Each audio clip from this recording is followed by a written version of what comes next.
Ganga Yamuna by थी वृंदावन में, तो पवित्रता से भजन करती थी, तपस्वी थी, विरक्त थी।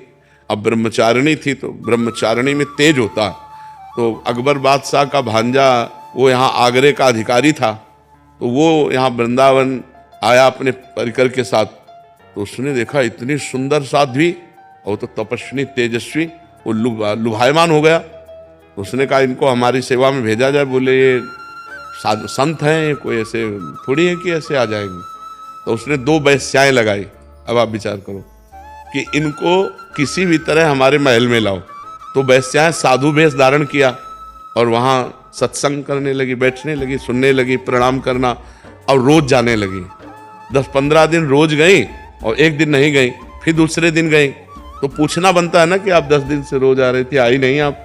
तो उनका हमारे यहाँ एक बहुत बड़े संत आए हैं, हम उनकी सेवा में कल थी इसलिए नहीं आ पाए, आप चलेंगी क्या? तो संतों से मिलने में क्या। अब गई तो हवेली, तो उन्होंने सोचा संतों को हवेली और झोपड़ी से क्या मतलब है, आए होंगे तो हवेली में रख दिया होगा।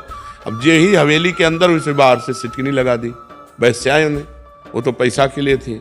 और जो अंदर गई तो बादशाह का भांजा हो, अब समझ गई कि मुझे नाटक करके फंसाया गया। तो गए दूर रहना, स्पर्श मत करना। वो तपस्विनी थी, अब वो काहे को माने, अब उसकी हवेली के अंदर आ चुकी है, बंद है, शासन उसके हाथ में, बादशाह उसका मामा है, तो उसको कोई फर्क तो था नहीं।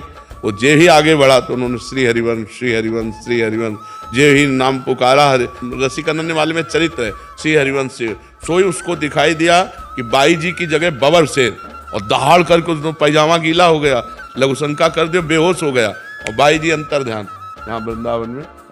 तो इस विषय पर अगर देखा जाए तो इसमें कोई प्रभु की ऐसी बात नहीं थी कि उनको इस तरह का संकट झेलना पड़े, उनका कोई प्रारब्ध था।